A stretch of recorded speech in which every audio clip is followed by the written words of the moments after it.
안녕하세요. NCS와 노사관계론 12주차 수업을 시작하도록 할게요. 12주차 수업은요, 경영 참가 이론에 대해서 공부하게 되는데, 지난 시간에 공부했던 내용 잠깐 리뷰해 보면, 지난 시간에 노동쟁의 이론에 대해서 공부했죠. 노동쟁의. 그러니까 노동쟁의라고 하는 것은 사용자와 그 다음에 노동조합 간의 협상하게 되겠죠. 협상하는 것을 단체 교섭이라고 했죠. 단체 교섭을 했고, 그 다음에 이제 단체 교섭에서 타결을 한 거죠. 협상이 타결이 돼서 이제 서로 이제 사용자와 노동조합 간의 협약을 맺게 되는 거죠. 그래서 단체 협약에 대해서 공부했었고, 거기서 이제 단체 교섭에서 타결이 안 되고 결렬이 됐어요. 결렬이 되면 이제 쟁의행위를 하겠죠. 쟁의행위. 그래서 노동쟁의를 하게 되겠죠. 그래서 노동쟁의라는 것은 노동자 측이 하는 것이 있고, 그 다음에 사용자 측이 하는 것이 있죠. 노동자 측이 하는 것이 여러 가지 있었던 것 중에 중요했던 내용이 이제 파업이 있었죠. 파업이 있었고, 그 다음에 태업이라든지, 그 다음에 또 보이콧이라든지, 그 다음에 준법 투쟁, 그 다음에 생산관리 이런 것들에 대해서 정의했었죠. 그 다음에 이제 또 우리가 공부했던 내용이 이제 사용자 측이 할 수 있는 것이 이제 공장을 폐쇄한다든지, 그 다음에 직장을 폐쇄한다는 것이 있었었죠. 그렇죠? 지난 시간에 그런 것들에 대해서 공부했었고요. 그 다음에 이제 또 공부했던 내용이 이제 부당노동 행위에 대해서 공부했죠. 부당노동 행위, 5가지 유형도 있었죠. 5가지 유형 중에서 중요했던 내용이 이제 환경 계약이 있었죠. 뭐 불이익 비율이라든지 환경 계약, 그 다음에 뭐 경비 원조 행위, 그런 것들을 해서는 안 된다라고 정리했었었죠. 이제 오늘 공부할 내용은 경영 참가 이론에 대해서 공부하게 되는데요. 그래서 제일 처음에 경영 참가의 본질, 그 다음에 경영 참가의 분류, 그 다음에 세 번째 종업원 지주제, 그 다음에 네 번째 스켈론 플랜, 그 다음에 5번째 노사 공동 의사 결정 제도가 있죠. 노사 공동 의사 결정 제도 중에서 중요한 내용이 이제 노사 협의제라는 것이 있어요. 나중에 노사 협의제에 대해서 자세히 공부하도록 하고요. 그래서 이제 경영 참가에는 크게 세 가지가 있죠. 세 가지가 있는데, 첫 번째 자본 참가가 있죠. 자본 참가. 우리가 이제 회계에서 공부했을 때 자본이라는 거에 대해서 공부했죠. 그 자본의 중요했던 내용이 주식이 있었죠. 그러니까 주식을 가지고 있는 것이 자본 참가가 되겠죠. 그래서 자본 참가에서 중요했던 내용이 종업원 지주제가 있어요. 종업원 지주제에 대해서 자세히 공부하게 될 거고요.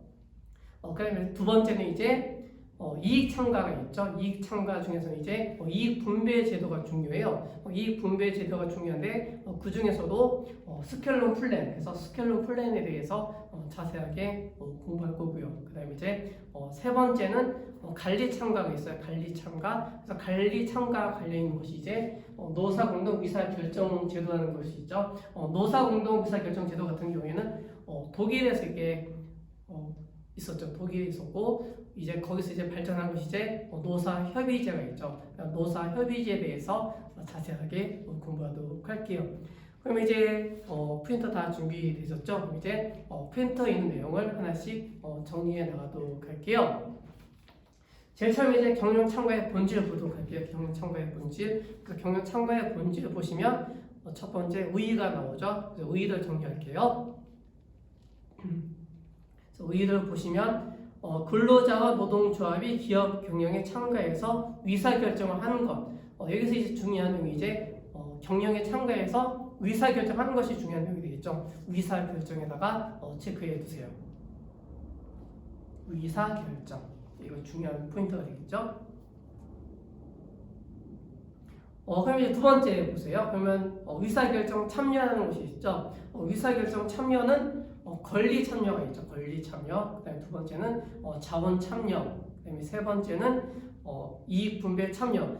이제 여기서 이제 관리 참여. 관리 참여라는 것은 경영에 참여하는 것을 말하는 거죠. 경영에 참여하는 것을 관리 참여라고 한다. 이렇게 정리하시면 되겠죠.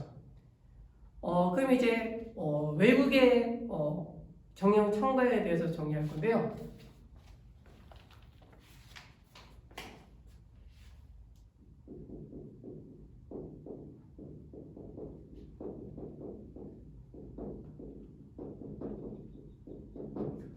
외국의 경영 참가 보시면 첫 번째 독일과 프랑스가 있어요.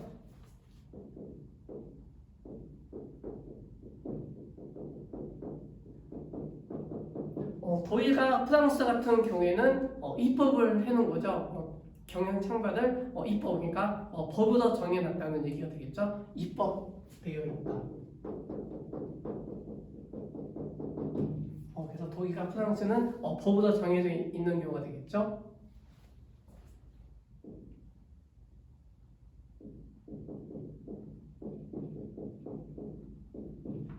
두 번째는 이제 영국과 미국이 있어요. 영국과 미국이 있는데 영국과 미국 같은 경우에는 자율권을 보장한 거죠.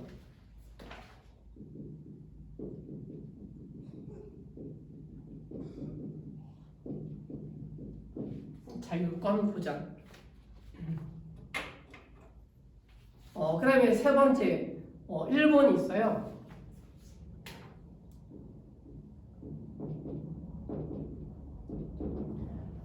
일본 같은 경우에는 노사 협력을 중시하게 된 거죠.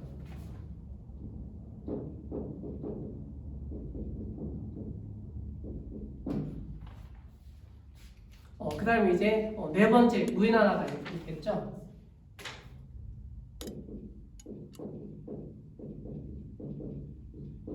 그래서 이제 우리나라 같은 경우에 이제 거기 이제 정리해놨죠. 그래서 우리나라의 경우에는 소유 경영자라든지 그다음에 전문 경영인들이 경영권을 특권을 인식하기 때문에 경영권 참여를 인정하려 하지 않고 있다라고 하고 있죠.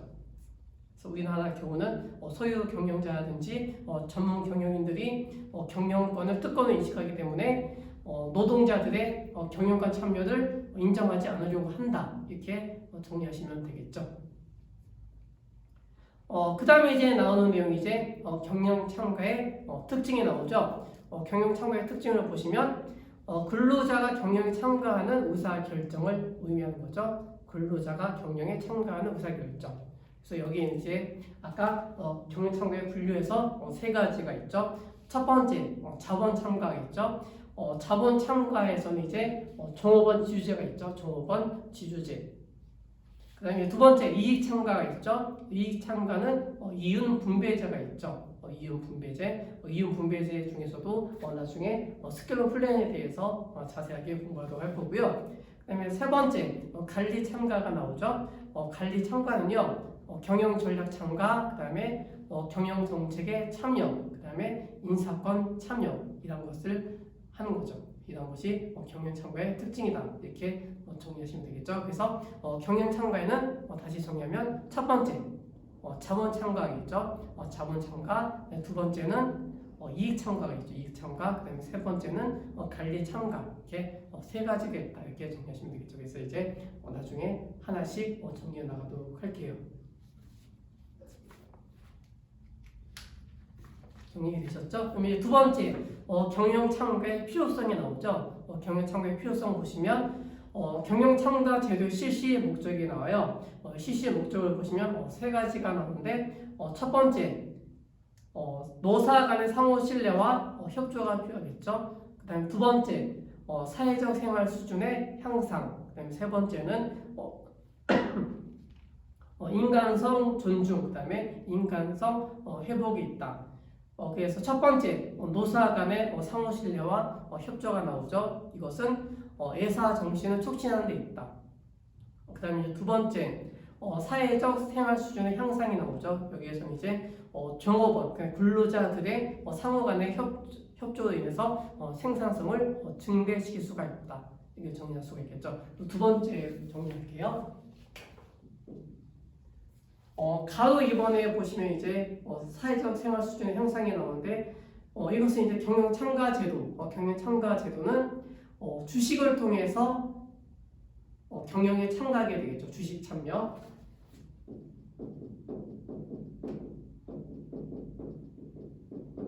주식으로 참여해서 이제 이익을 배분받게 되겠죠. 그러니까 주식을 가지고 있는 만큼 이익을 배분받게 되겠죠. 그 다음에 이제 이것으로 인해서 이제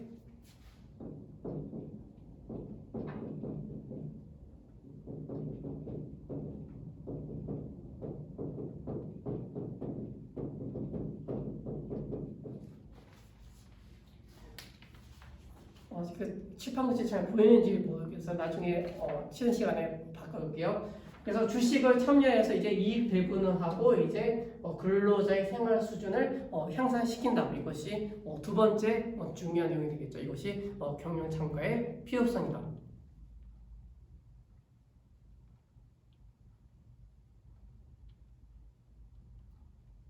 정리되셨죠? 그럼 이제 세 번째 볼게요.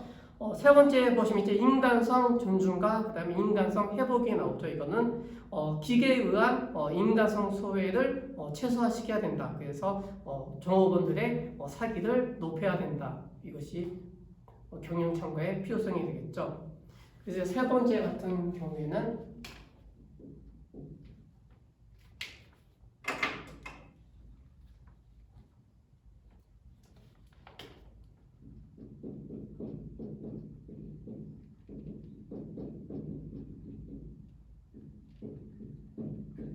인간적 측면을 중시하게 된 거죠. 인간적 측면을 중시해서 이것을 통해서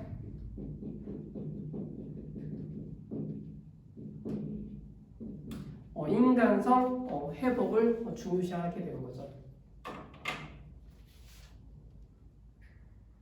그래서 경영 참가 제도의 실시 목적은 그게 세 가지가 있다. 첫 번째는 노사 간의 상호 신뢰와 협조가 있어야 된다. 그다음 두 번째는 사회적 생활 수준을 높여야 되겠죠. 생활 수준을 높인다. 그다음에 세 번째는 종업원들의 인간성을 존중하고 그다음에 인간성을 회복해야 된다. 이것에 초점을 둔 거죠. 그러니까 경영 참가의 필요성에 대해서 세 가지를 정리했죠. 그다음에 세 번째 경영 참가의 형태가 나오죠. 경영 참가의 형태는 크게 두 가지 형태가 나오죠. 첫 번째는 권력지향적 경영 참가가 있고요. 그다음에 두 번째는 직무지향적 경영 참가가 있다. 첫 번째 권력지향적 경영 참가가 나오죠. 내용을 보시면 기업의 정책 결정에 근로자가 참여하여 그 의사결정에 노동조합이나 근로자들이 공동 책임을 지도록 하는 목적으로 참가시키는 것이다.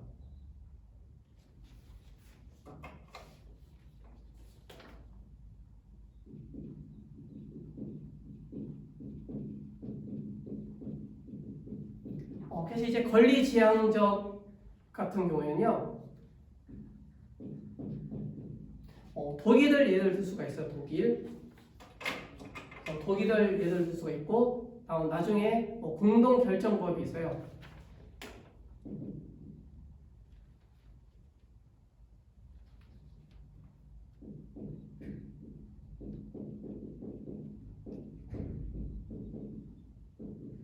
그래서 공동 결정법에 의한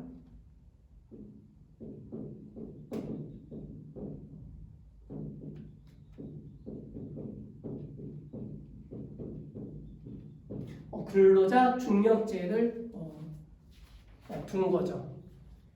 그래서 권리지향적인데 권리지향적은 독일에서 했던 방식이 되겠죠. 그래서 공동 결정법에 의한 근로자 중력제를 두고 있었다. 이렇게 정리하시면 되겠죠. 그 다음에 두 번째 직무지향적 경영 참가가 나오죠. 직무지향적 경영 참가는 내용을 보시면 근로자의 작업 환경 및 작업 수행에 관한 의사결정에 참여하는 형태로서 노동의 인간 소외를 극복해서 직무 만족, 그 다음에 생산성 향상을 통해서 노사관계 개선을 도모한다. 이것이 직무지향적 경영 참가가 되겠죠.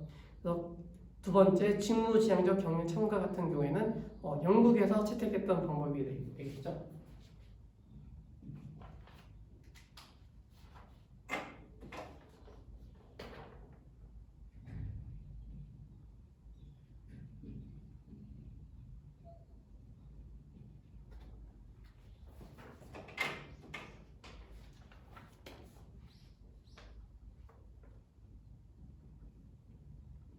그래서 영국에서 채택했는데 영국에서는 자주 관리 작업 집단을 두게 된 거죠.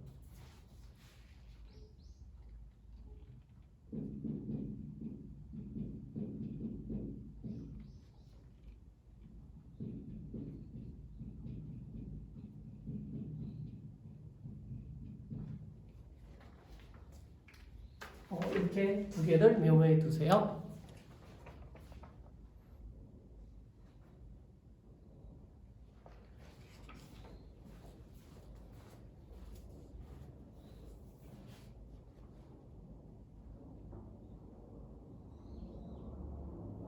정리되셨죠? 그럼 이제 이렇게 해서 첫 번째 경영 참가의 본질에 대해서 정리했고요.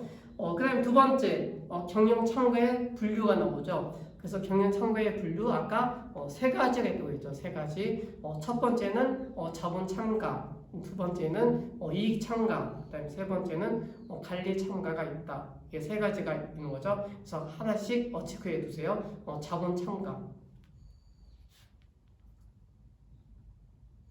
그래서 이제 자본 참가의 경우는 근로자들이 자기 회사 주식을 소유함으로써 자본의 투자자로서 기업에 참가하는 동시에 경영에 대해서 단언권을 행사하는 것, 이것이 자본 참가가 되겠죠.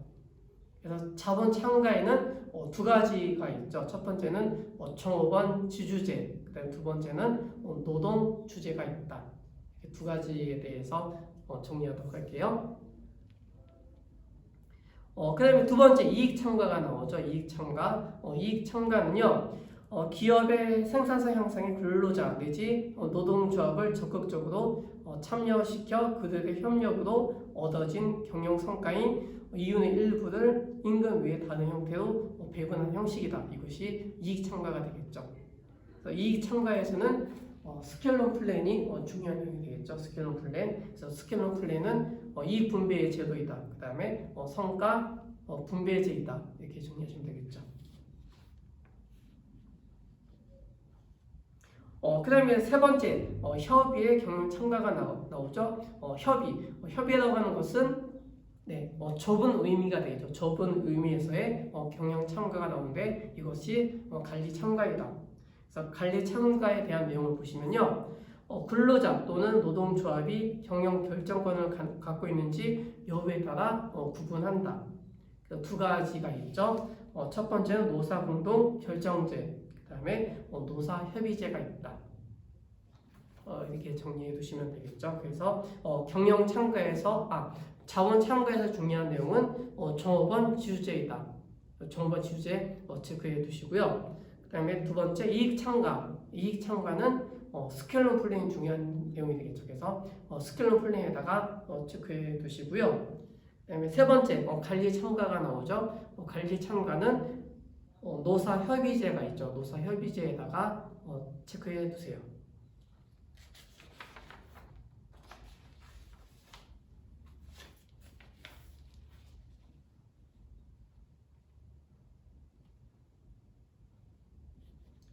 그 다음 페이지 2페이지 보세요. 2페이지 보시면 이제 경영 참가의 본질이 나오죠. 경영 참가의 논쟁. 경영 참가의 논쟁은 크게 세 가지 논쟁을 하고 있죠. 첫 번째는 경영권의 침해 문제. 두 번째는 노동조합 약체화 문제. 세 번째는 근로자의 경영 참가 능력 문제. 이 세 가지 논쟁이 있다. 이 세 가지 내용에 대해서 이제 한번 나중에 책을 읽고 정리해 보도록 할게요. 이렇게 해서 이제 경영 참가의 분류에 대해서 정리했고요. 그 다음에 이제 세 번째 종업원 지주제가 나오죠. 그래서 종업원 지주제는 중요한 내용이고요. 종업원 지주제는 반드시 알고 계셔야 되겠죠. 그래서 체크해 두세요.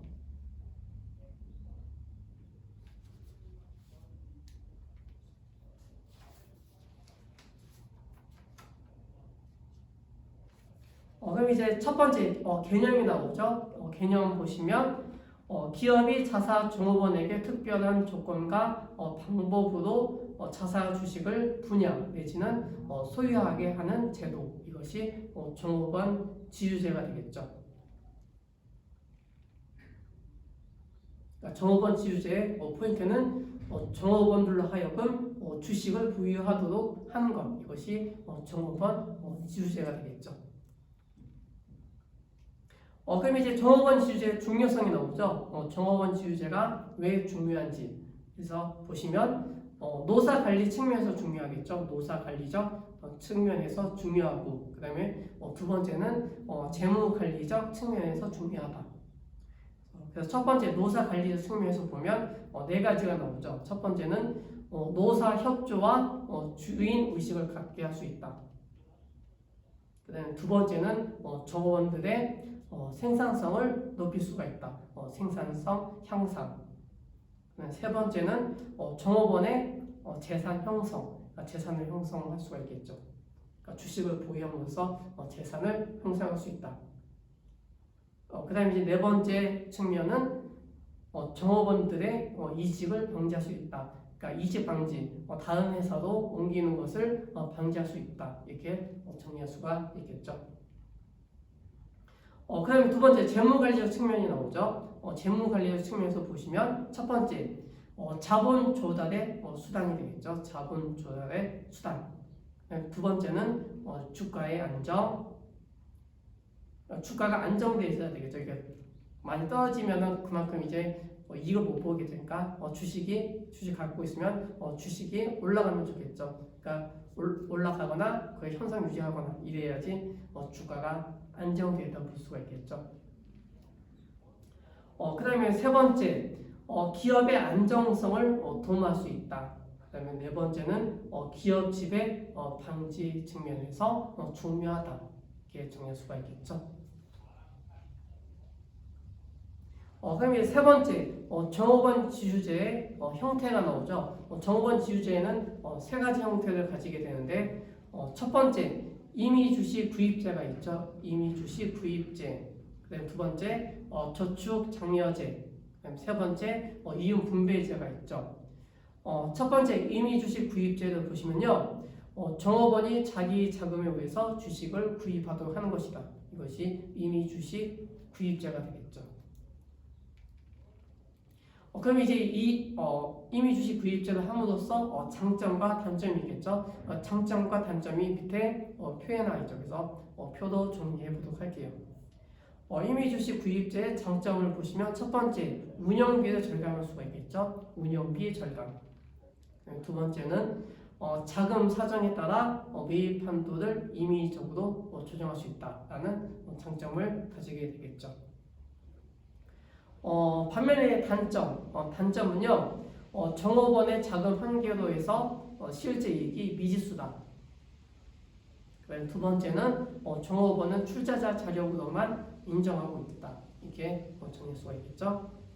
그래서 첫 번째 임의주식 구입제 같은 경우에는 독일에서 채택한 것이 되겠죠. 독일.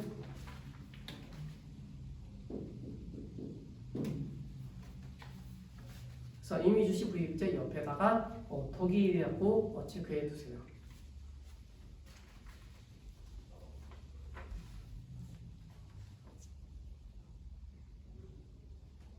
그 다음에 두 번째 저축 장려제가 나오죠. 저축 장려제. 저축 장려제는요, 종업원의 저축에 비례해서 장려금이나 무상주를 분배할 수 있다. 그 다음에 이제 표 보시면 이제 장점과 단점이 있죠. 저축 장려제의 장점. 회사와 종업원의 공동 투자 형태를 가지게 되겠죠. 두 번째는 참가 기간이 장기간이다. 그 다음에 세 번째는 저축액과 투자 방법을 자유 선택할 수 있다. 그 다음에 네 번째는 장기적 복리 증진 효과가 있다. 그 다음 다섯 번째 종업원의 애사심을 함양할 수가 있다. 그러니까 애사심을 높일 수가 있는 것이 되겠죠. 반면에 단점이 있는데 단점을 보시면 회사 측의 장려금 또는 무상주 지급에 의해서 가다 비용 지출이 생길 수 있다. 그래서 나쁜 형태가 되겠죠.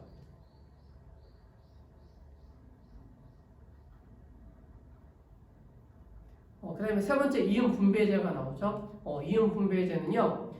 이윤의 일부 종업원에게 분배하고 공로주나 종업원의 명의 형식으로 저축해서 자사주를 취득하게 하는 제도이다. 그래서 그 다음에 장점과 단점이 있죠. 장점, 이윤 분배제 장점을 보시면 자기 부담을 필요로 하지 않는다. 그러니까 자기 부담을 하지 않는다는 것은 자기 자금이 들지 않는다. 그러니까 자기 부담 밑에다가 자기 자금이라고 메모해 두시면 되겠죠. 자기 자금. 그러니까 자기 자금을 필요로 하지 않는다.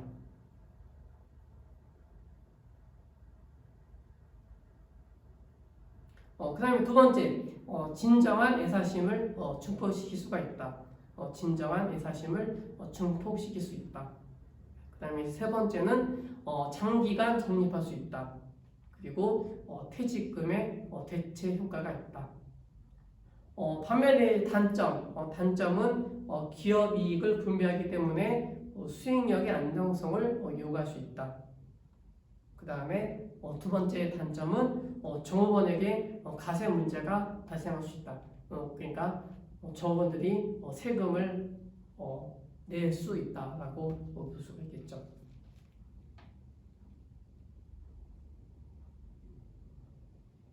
그럼 이제 종업원 지주의 문제점도 있겠죠. 문제점을 보시면 사용자 측면의 문제점과 그 다음에 종업원 측면의 문제점이 있겠죠. 사용자 측면을 먼저 보시면 사용자 측면에서 종업원 지주의 문제점은 생산 형상을 저해할 수 있다. 그 다음에 두 번째는 경영자 지위 안정에 역효과가 나타날 수 있다. 그 다음에 세 번째는 목적의 다양성이 있다. 그래서 종업원 지주의 목적의 다양성으로 인해서 효과가 약해질 수 있다.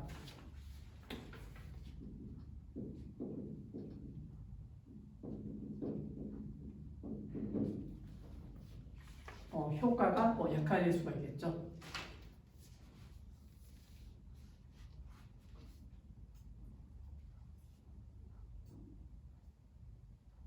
그 다음에 종업원 측면에서 보면 주가가 올라가면 좋겠죠. 주가가 올라가면 사기가 좀 올라가겠죠. 반면에 주가가 하락하게 돼요. 주가가 하락하게 되면 사기가 저하되겠죠. 사기가 떨어지게 되고 그로 인해서 이제 고용 관계가 불안정해질 수가 있다라는 문제점이 생기겠죠.